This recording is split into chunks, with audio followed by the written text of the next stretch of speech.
вершитель реальности. До сих пор мы говорили о том, как превратить свою жизнь в осознанное сновидение, а слой мира в уютный уголок. Зеркальные принципы оказывают хоть и ощутимое, но все же мягкое воздействие на реальность. Сейчас вы познакомитесь с более сильными приемами. Основным инструментом трейсерфинга является целевой слайд, визуализация картины, в которой цель уже достигнута. Не буду повторять то, что и так подробно описано в первой книге. Напомню лишь главные моменты. Нельзя смотреть на слайд как на внешнюю кинокартину. Вы должны находиться внутри воображаемых событий. Чем занимаетесь, когда цель уже достигнута, что чувствуете, как себя ощущаете, что вас окружает, что происходит.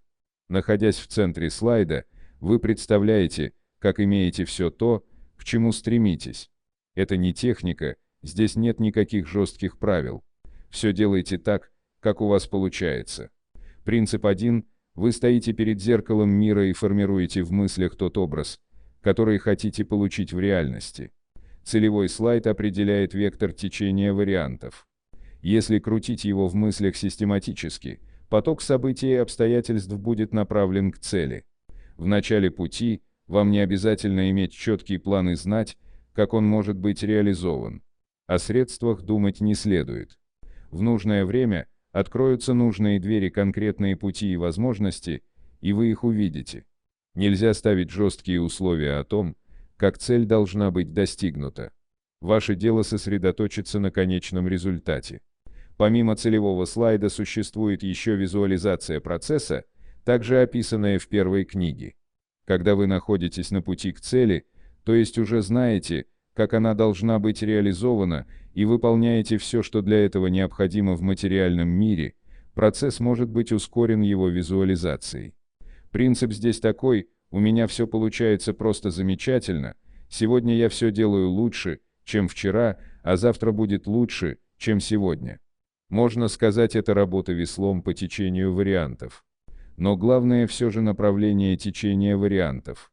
Если вы держите в мыслях целевой слайд, все обстоятельства работают на достижение цели, пусть даже кажется, что это не так. Прокруткой слайда можно заниматься когда угодно и сколько угодно. Но обязательно делать это хотя бы полчаса в день, если вы действительно намерены достичь своей цели. Для усиления эффекта визуализации имеется несколько конкретных приемов. Первый из них — энергетические потоки. Сектор пространства вариантов материализуется энергией, которая, проходя через тело человека, модулируется мыслями и превращается в энергию намерения.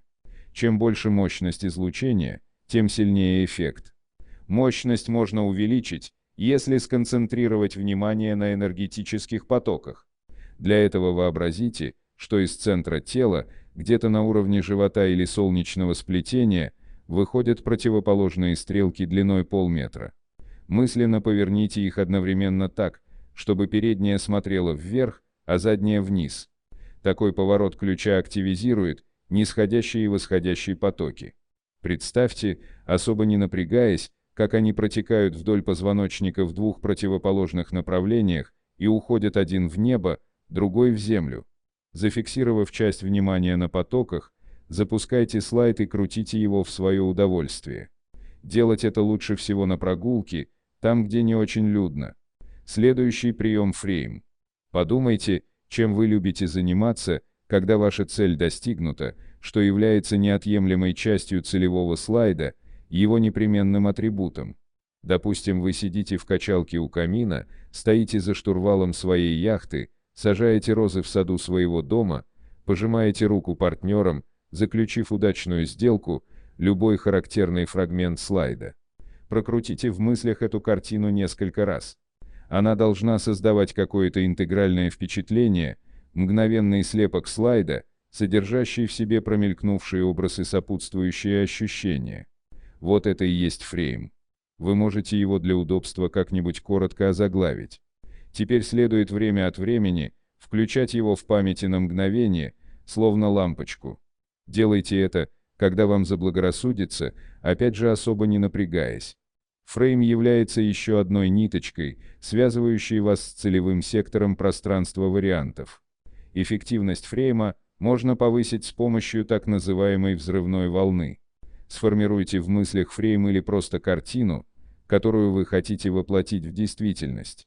Сразу же вслед за этим представьте, как от вас во все стороны стремительно разбегается сфера, словно ваша энергетическая оболочка взрывается. Взрывная волна распространяется так далеко, как можете представить. Можно проделать это несколько раз, пока не надоест. Что при этом происходит?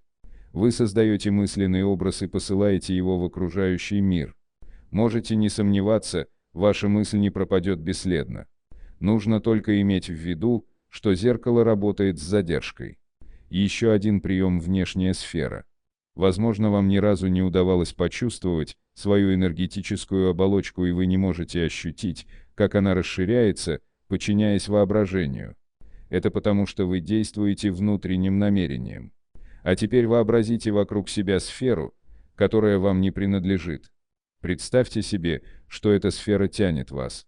Вы ощущаете, как нечто вне вас пытается растянуть ваше тело.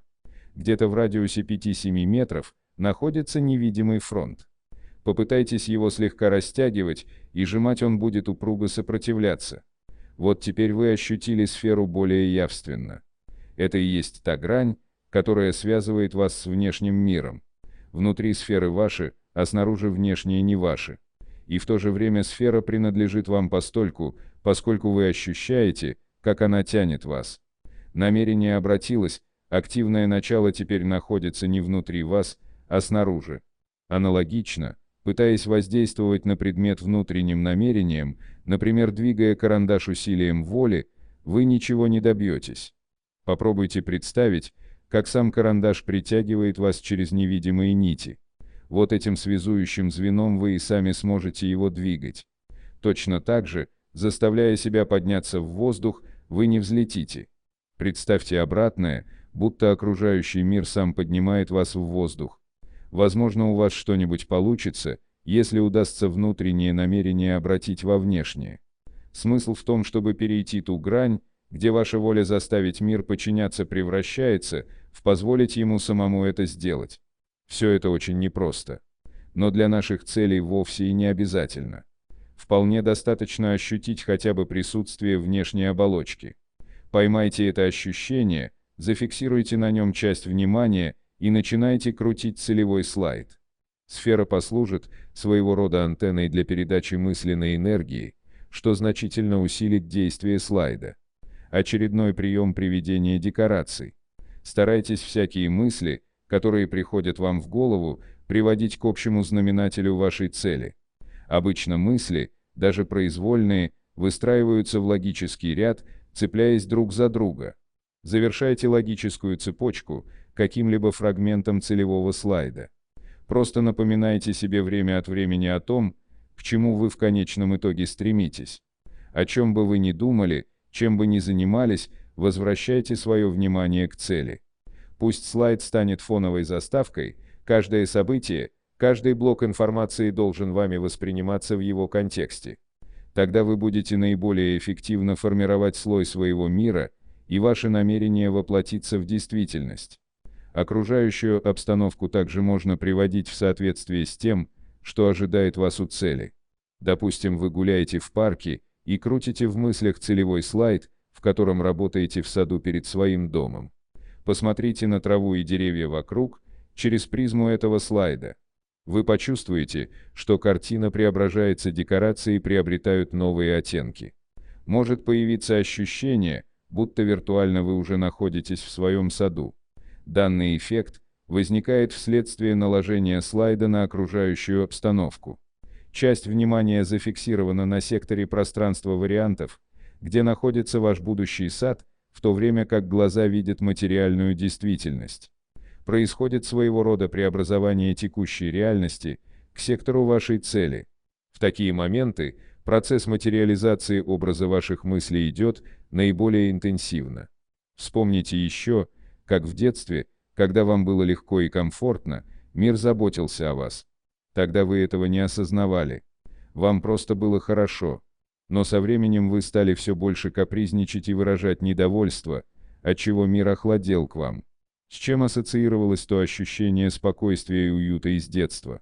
Вот эту ассоциацию можно сделать ключом для приведения декораций, среди которых вы чувствуете себя комфортно и в безопасности.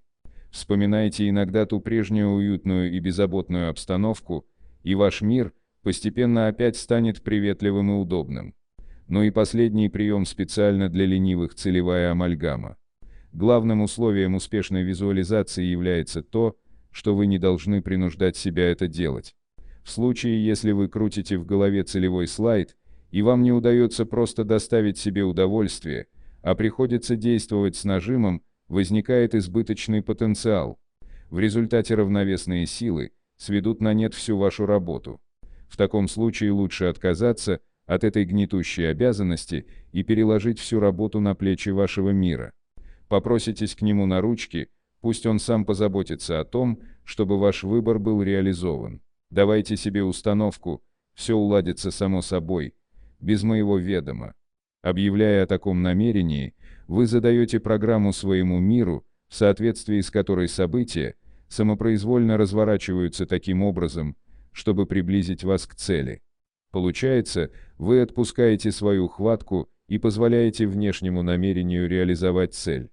Теперь можете расслабиться и все-таки позволить себе удовольствие, просто наслаждаться целевым слайдом. Вы больше не обязаны над ним работать, это делает ваш мир. Сидя у него на ручках, не забывайте только время от времени напоминать миру, что ожидаете от него получить. Ну и, конечно, не витайте в облаках, а выполняйте на физическом плане все, что от вас требуется для достижения цели. Каким бы приемом ни пользовались, всегда помните о том, что вы не пожелания высказываете, а выражаете твердое намерение и рассматриваете цель как неизбежный финал. Если не можете сказать «я имею», скажите «по крайней мере, я собираюсь иметь». Чтобы в самом деле вознамериться получить свой заказ, необходимо сделать что-либо конкретное, подтверждающее серьезность намерения. Например, если вы пожелали наутро встать в определенное время, то можете проспать. Но если завели будильник, то, скорее всего, проснетесь за несколько минут до звонка. Смысл в том, чтобы зафиксировать намерение. Вы это делаете каждый раз, когда стучите по дереву или плюете через левое плечо. Любые народные приметы, которые подразумевают исполнение некоего ритуала, основаны на этом принципе. Например, для того, чтобы удержать пугливую птицу счастья, в древности люди прибегали к помощи клевера. В момент удачи надо было поддержаться за вещь с его изображением, в момент опасности тоже. Трилистник также считали средством, оберегающим от злых сил. Дело здесь не в том, что определенная вещь обладает исключительными свойствами и оттого может служить талисманом. Волшебная сила предметов заключается в отношении к ним. Если человек проникается верой, что талисман или ритуал способны произвести какое-то магическое действие, он тем самым фиксирует намерение. Вы также можете придумать себе любой гвоздь, на который вам будет удобно повесить свое намерение. Но это, как говорится, на любителя. Не обязательно изобретать магические ритуалы, но следует предпринять конкретные шаги, свидетельствующие о том, что вы настроены решительно. Например, если хотите заиметь свой дом, действуйте так, будто уже вот-вот собираетесь переехать, просматривайте объявления и каталоги, выбирайте в магазинах мебель и бытовую технику, интересуйтесь всем, что этого касается, уже сейчас. Фиксация намерения – очень действенное средство. Большое разнообразие способов усиления слайда не означает, что какие-то из них более эффективны, а какие-то менее. Вы можете использовать несколько приемов или выбрать всего один. Критерий выбора. Предпочтительным лично для вас является тот, который больше нравится и, как вам кажется, получается лучше всего. Применяя приемы на практике, нельзя вдаваться в крайности, проявляя либо излишнее усердие, либо беспечность. Некоторые методики рекомендуют выполнять визуализацию со всей энергичностью и страстью, другие предлагают сформулировать мысль и отпустить ее в свободный полет, даже не вспоминать, чтобы не мешать реализации заказа. Как вы понимаете, самое оптимальное – это золотая середина. А чтобы вы не ломали себе голову, где она находится, возьмите себе за правило такой принцип: Как у вас получается, так и надо, вы сами способны разработать свою методику и успешно ее использовать. Главное, чтобы душа и разум сходились в том, что вы действуете правильно. Вы формируете свою реальность как отражение в зеркале.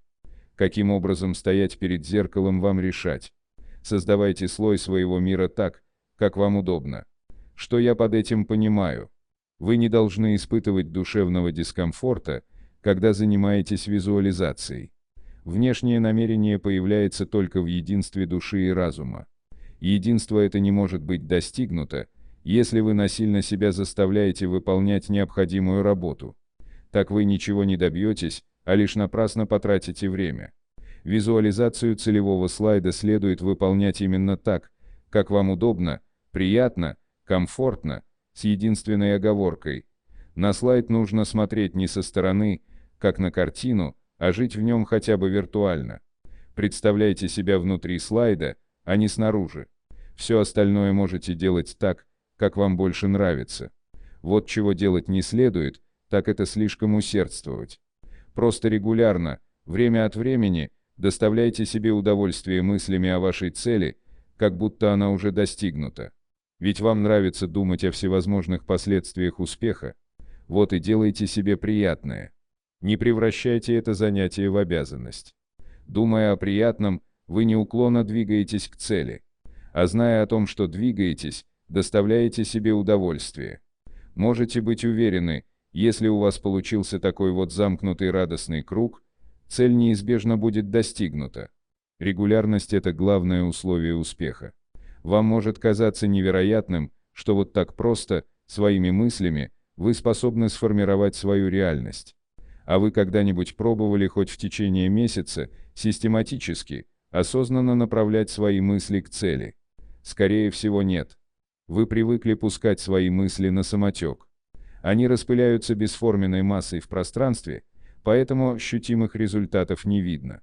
Только худшие ожидания, то есть вещи, которые вас беспокоят и потому занимают все ваши мысли, действительно сбываются. Представьте себе такую нелепую ситуацию. Вы посадили яблоню и всерьез надеетесь, что яблоки появятся сию минуту. Но поскольку ничего такого не происходит, вы теряете терпение и уходите, махнув рукой. А яблоне так и хочется воскликнуть: «Да подождите же, черт вас возьми!» То же самое получается и с поставленной целью.